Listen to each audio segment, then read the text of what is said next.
ಹಾಗೂ ಇಂಗ್ಲೆಂಡ್ ನಡುವಿನ ಟೆಸ್ಟ್ ಸರಣಿಯ ಮೊದಲ ಪಂದ್ಯ ಇವತ್ತಿನಿಂದ ಆರಂಭ ಆಗಲಿದೆ. ಈ ಹಿನ್ನೆಲೆಯಲ್ಲಿ ನಿನ್ನೆ ಸುದ್ದಿಗೋಷ್ಠಿಯಲ್ಲಿ ಮಾತನಾಡಿದ ಭಾರತ ತಂಡದ ನಾಯಕ ಶುಭಮನ್ ಗಿಲ್, ದಕ್ಷಿಣ ಆಫ್ರಿಕಾ, ಇಂಗ್ಲೆಂಡ್, ನ್ಯೂಜಿಲೆಂಡ್, ಆಸ್ಟ್ರೇಲಿಯಾ ದೇಶಗಳಲ್ಲಿ ಟೆಸ್ಟ್ ಸರಣಿ ಗೆಲುವು ಐಪಿಎಲ್ ಪ್ರಶಸ್ತಿಗಿಂತ ದೊಡ್ಡದು ಅಂತ ಹೇಳಿದ್ರು. ಇನ್ನು ಐಪಿಎಲ್ ಟೂರ್ನಿಯು ಪ್ರತಿ ವರ್ಷವೂ ಬರುತ್ತೆ. ಆದರೆ ದಕ್ಷಿಣ ಆಫ್ರಿಕಾ, ಇಂಗ್ಲೆಂಡ್, ನ್ಯೂಜಿಲೆಂಡ್, ಆಸ್ಟ್ರೇಲಿಯಾದಲ್ಲಿ ದೇಶಗಳ ಟೆಸ್ಟ್ ಸರಣಿ ಗೆಲ್ಲೋದು ಮಹತ್ತರವಾದದ್ದು ಅಂದ್ರು.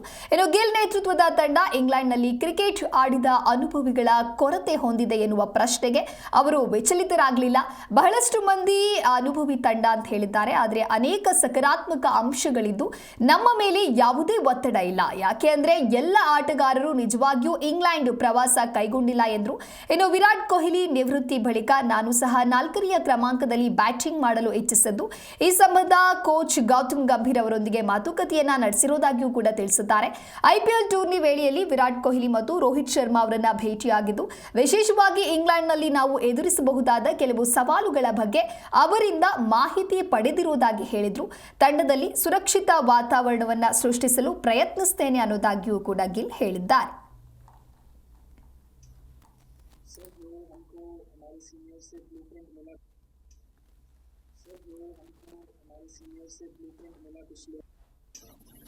सर जो हमको हमारे सीनियर से ब्लूप्रिंट मिला पिछले 5-10 साल में, हम कहीं भी जाके जीत सकते हैं और उसी कॉन्फिडेंस और उसी ब्लूप्रिंट को हमारी फॉलो करने की कोशिश रहेगी.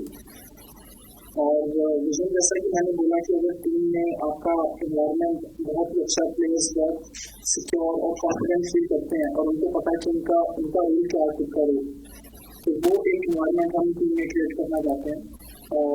और अगर वो एनवायरनमेंट हम क्रिएट करने में कामयाब